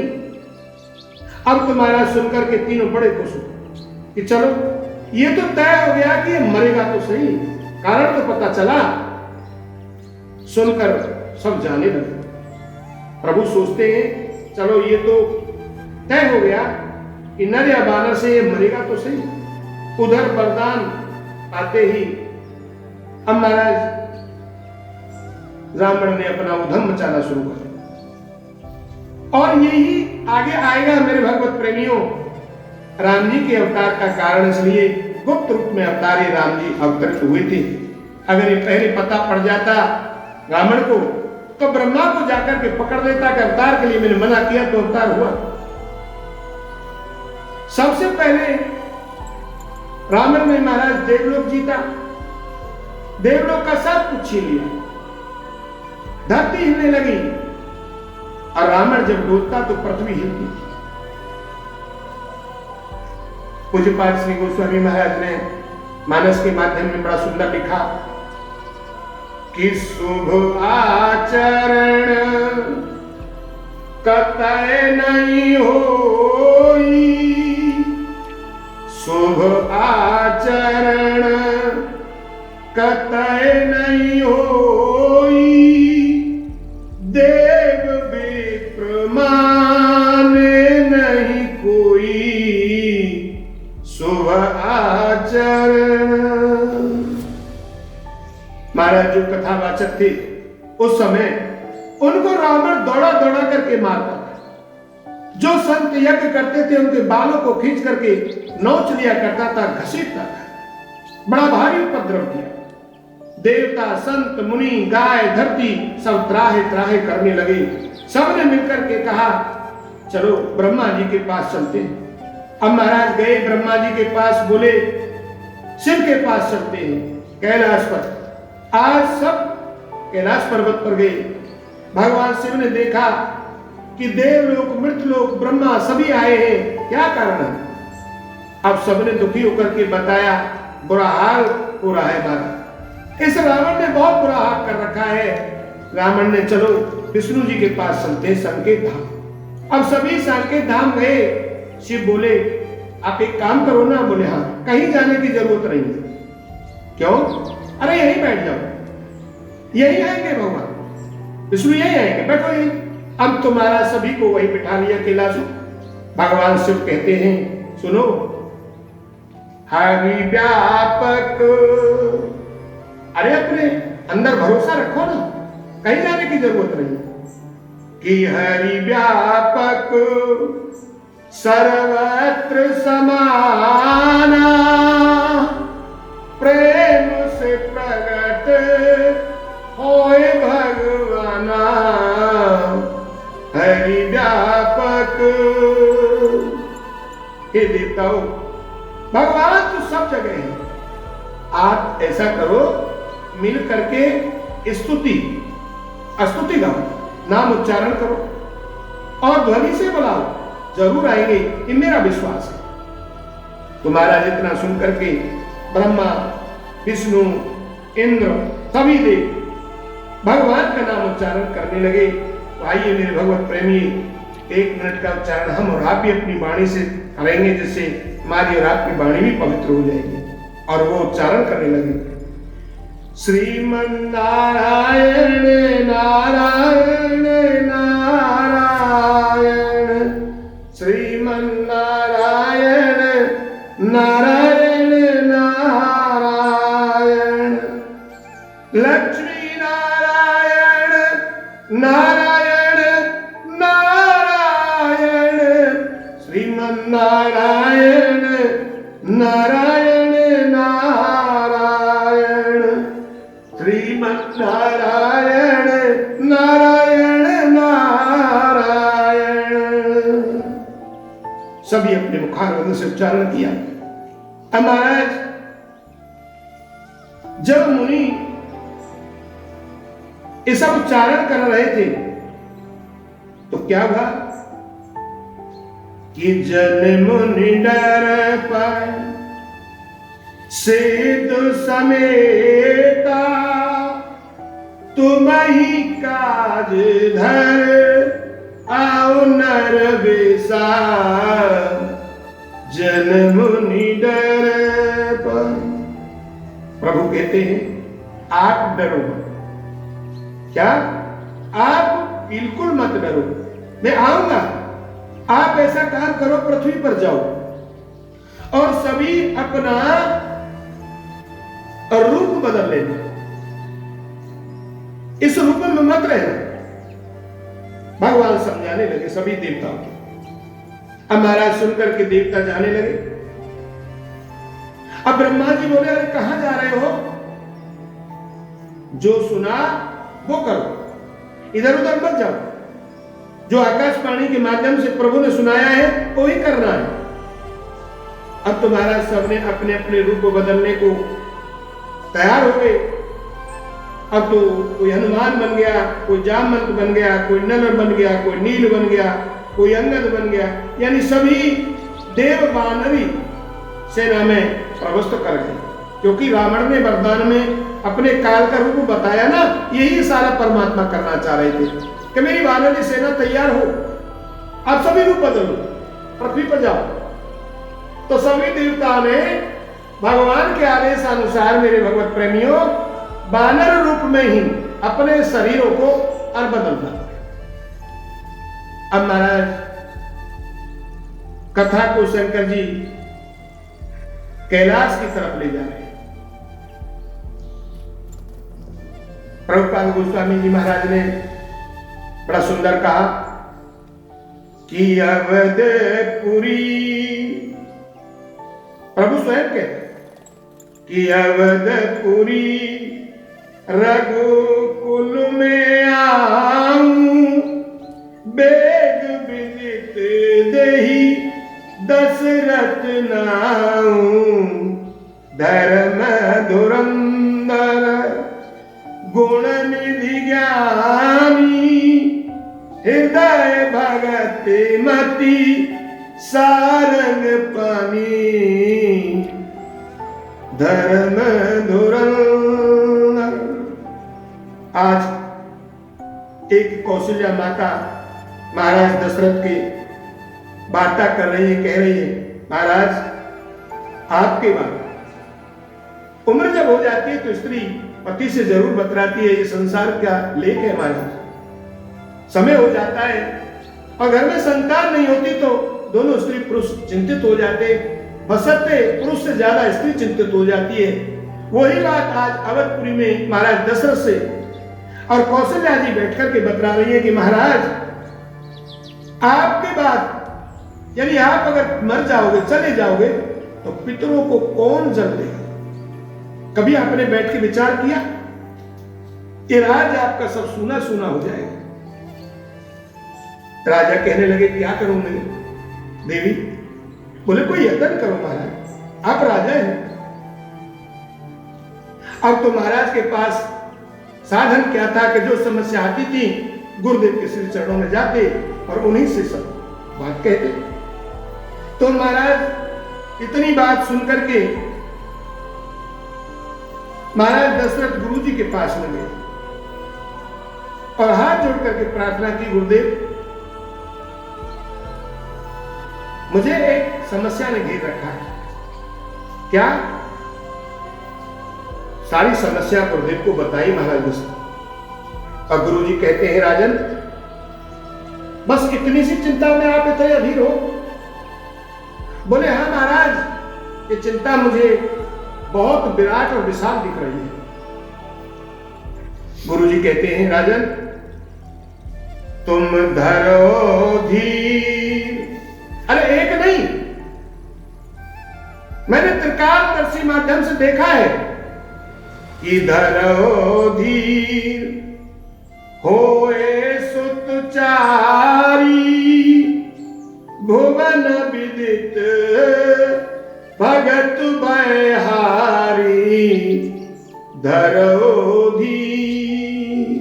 गुरु जी ने कहा राजन आप क्यों चिंता कर रहे हो? एक नहीं आपको चार चार पुत्र हो। अब तो महाराज तुरंत श्रृंगी ऋषि को बुलाया और उनसे बतरा करके पुत्र देश की यज्ञ शुरुआत कराई। यज्ञ कुंड से खीर हाथ में लेकर के अग्निदेव प्रकट हुए। वशिष्ठ जी को बुलाया गया, कहा कि आपकी मनोकामना पूरी हो गई राजन। समस्या राजा को अब समझाया गया कि खीर प्रसाद को आप ले जाइए और हिस्सा में बराबर बांट देना रानियों। आधे में से आधा उन रानियों को देना। सुमित्रा जी को प्रसाद पाते हैं, सारी रानियों को दिया और महाराज गर्भ धारण। अब होता क्या है अयोध्या में?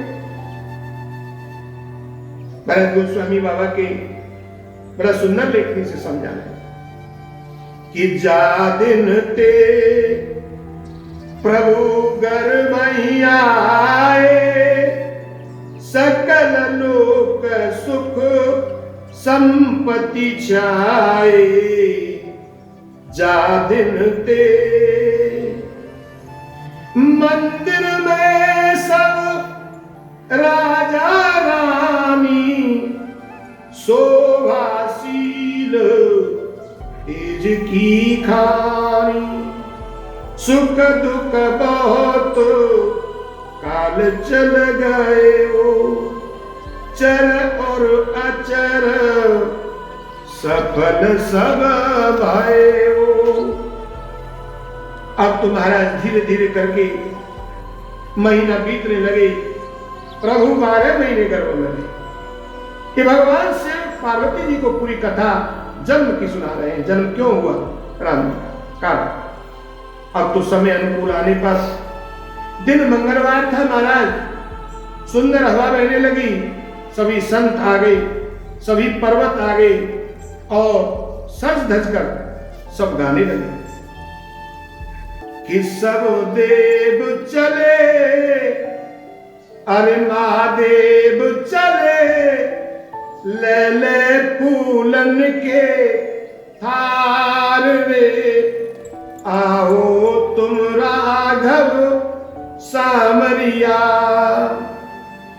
शंकर जी ने आगे बढ़कर अपना डमरू बजाया, गंधर्वों ने ताल मिलाकर प्रभु की स्तुति गाया। सब हरस रहे, मेघ बरस रहे, फूलन की सरस फुहार रे, तुम आओ राघव सामरिया। आज पूरा समाज आया, सबका ध्यान आगमन पर है। कब अवतार? बाबा बोले पार्वती जी से, देवी कुछ दिखाई दिया? पार्वती जी कहती नहीं तो। अरे प्रभु प्रकट होने वाले हैं, ध्यान दो, नहीं तो इसकी शोभा से वंचित रह जाओगी जैसे पहले रह चुके। इतनी देर में तो महाराज प्रभु का प्रकट होने लगा और सभी गाने लगे, भय प्रगट के पाला दीन दयाला, कौशल्या हितकारी, हर्षित में तारी मुन मनहारी, अद्भुत रूप निहारी, लोचन अभिरामा तन घन श्यामा, निज आय बुध चारी, भूषण बन माला नयन विशाला, शोभा से दुखरारी, कह दो कर जोरी स्तुति तोरी, ऐ विधि करो अनंता, माया गुण ज्ञाना तीत अनाना, वेद पुराण बनता, करुणा सुख सागर सब गुण आगर, जय गावे श्री संता, सोम महित लागी ये उपाचे, सुनत दीन मत तिर नाराय, उपजा जब ज्ञाना प्रभु मुस्काना, चरित बहुत विध कीन चय, कै कथा सुहाई मात बुझाई, जेहि प्रकार सुत प्रेम लय, माता पुनि बोली सोमति डोली, तजो तात ये रूपा, कीजे शिशु लीला अति प्रिय शीला, ये सुख परम अनुपा, सुन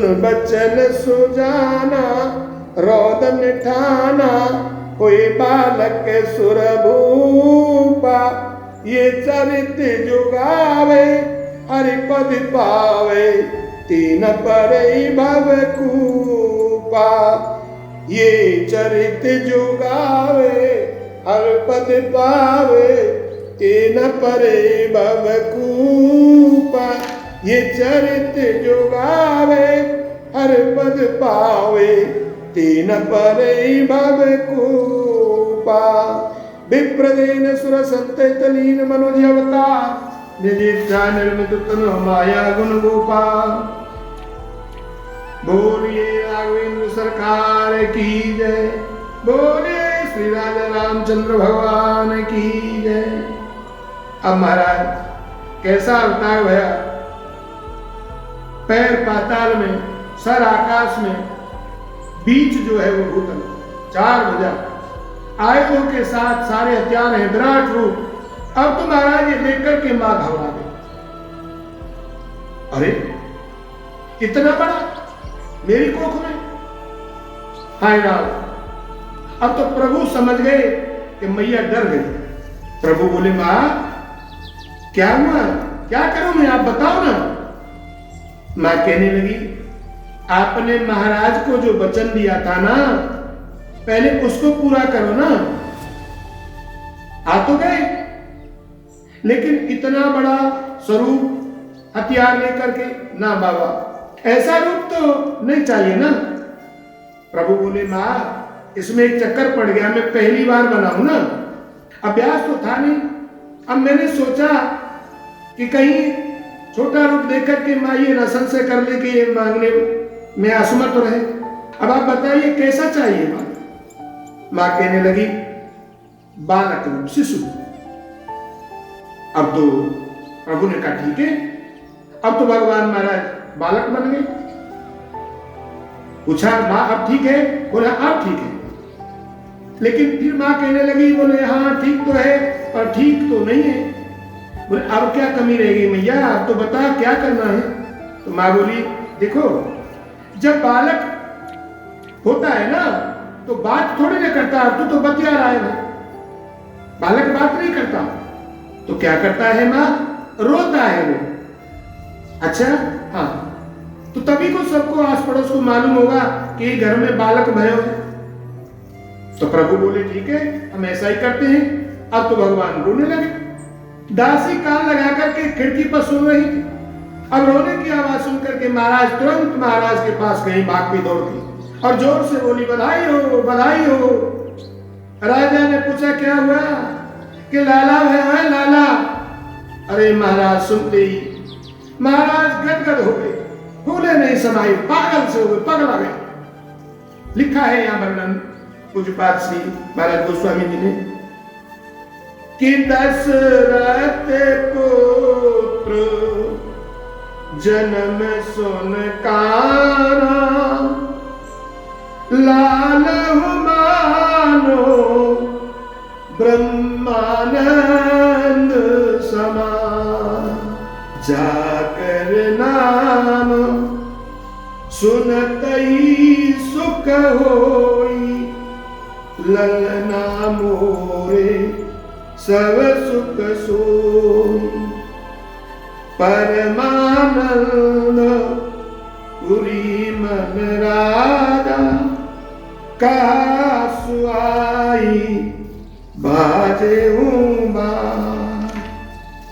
अब तो महाराज राजा खुशी के मारे पागल गए और दौड़ के स्वयं किसी अधिकारी को नहीं भेजा, पागल से हो गए। दौड़ करके बाजे वालों को बुला कर लाए और कहा बजाओ, जोर जोर से बजाओ, बाजा बजाओ। अब तो महाराज बाजा बजने लगा और बधाई गाने लगे। सभी बधाई जो भी आता है उधर बधाई गाता है कि जन्म लियो रघुरैया, अवध आज बाजे बधैया। जन्म लियो रघुरैया, अवध आज बाजे बधैया। धन्य अवधपुर धन्य राजा दशरथ, धन्य धन्य तीनों मैया, अवध में बाजे बधैया। के उलटावे अन्न धन सोना, अरे को लुटावे अन्न धन सोना, तो को लुटावे धेनु गैया, अवध में बाजे बधैया। राजा लुटावे अन्न धन सुनवा, और मैया लुटावे धेनु गैया, अवध आज बाजे बधैया। जन्म लियो रघुरैया, अवध आज बाजे बधैया। अरे बंदी जन बिरदावली गावे, फूल बरसा में फूल बरसा में।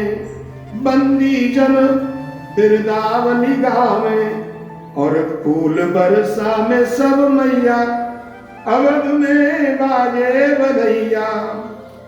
वेद मंत्र मुनि संत पढ़त हैं, कि वेद मंत्र मुनि संत पढ़त हैं। और गलियन गलियन बाजे बजत हैं, नाचत लोग लुगैया, अवध में बाजे बधैया। जन्म लियो ए रघुरैया, अवध में बाजे बधैया।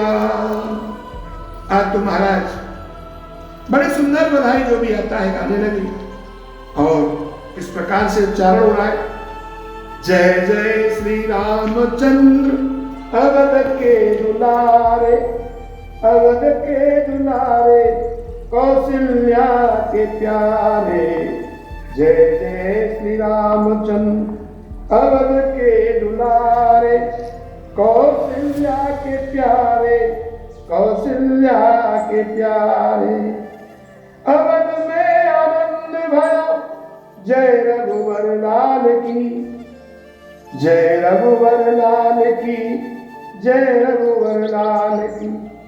कौन कूदिए हाथी घोड़ा, कौन कूदई पाल की।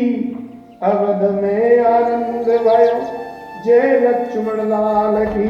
ज्वानन को हाथी घोड़ा, बूढ़े ने कुपाल की।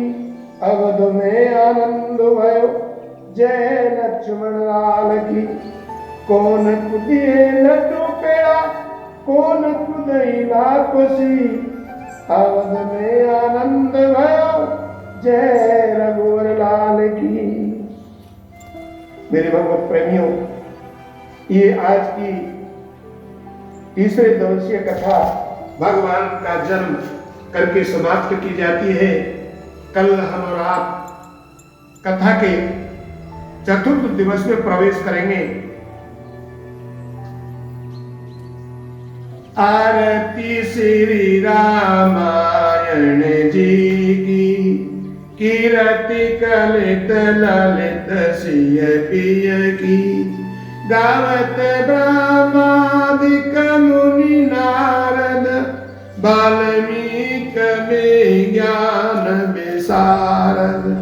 सुख सनकाद शेष और सारद, वरण पवन सुत कीरतनी की। आरती श्री रामायण जी की। गावत वेद पुराण अष्टदश, छह सात सब ग्रंथन को रस। मृजन धन संतन को सर्वस, सार अंश समत सबई की। आरती श्री रामायण जी की। गावत संतत संभवामी, अर्घट सामव मुनिवर ज्ञानी। व्यास आदि कवि ब्रज बखानी। काव्य भूषण गरुण की। आरती श्री रामायण जी की। कलिमल हरण विषय रस पी की। सुभग श्रृंगार मुक्त जुवती की। दलन रोग भव मूरयमी की। तात मात सब विद तुलसी की। आरती श्री रामायण जी की। कीरति कलित ललित सिय पिय की। आरती अवध बिहारी की। लखन सिया जनक दुलारी की। आरती अवध बिहारी की। लखन सिया जनक दुलारी की। कीट पर मोर मुकुट सोए, चंद्र का सबको मन मोहे। लखन सेवा बलिहारी की। लखन सिया जनक दुलारी की। आरती अवध बिहारी की। लखन सिया जनक दुलारी की। कपोलन पर लाली दमके, असन पर बिजली सी चमके। शोभा कजरारे नैनन की। लखन सिया जनक दुलारी की, आरती अवध बिहारी की, लगन सिया जनक दुलारी की। दंड सब है योगी लीला, बचन में है प्यारे शीला, चरण सेवा धनुधारी की, लगन सिया जनक दुलारी की। आरती अवध बिहारी की, लगन सिया जनक दुलारी की। जिए जुग श्यामलता जोड़ी, भजरे मन सब माया तोड़ी, जगत हित अवध दुलारे की, लगन सिया जनक दुलारी की। आरती अवध बिहारी की, लगन सिया जनक दुलारी की। आरती अवध बिहारी की, लगन सिया जनक दुलारी की। बोलिए राजा रामचंद्र भगवान की जय, बोलिए श्री हनुमान जी महाराज की जय, बोलिए शंकर भगवान की जय, आनंद कंद भगवान की जय, 3300 कोटि देवी देवतान की जय, भक्त और भगवान की जय। जय जय श्री राधे, जय जय श्री राधे, जय जय श्री राधे। कथा विसर्जन होते सुनो वीर हनुमान, जो जन जा से आयो ता पर करो पयाम। बोली राजा रामचंद्र भगवान की जय।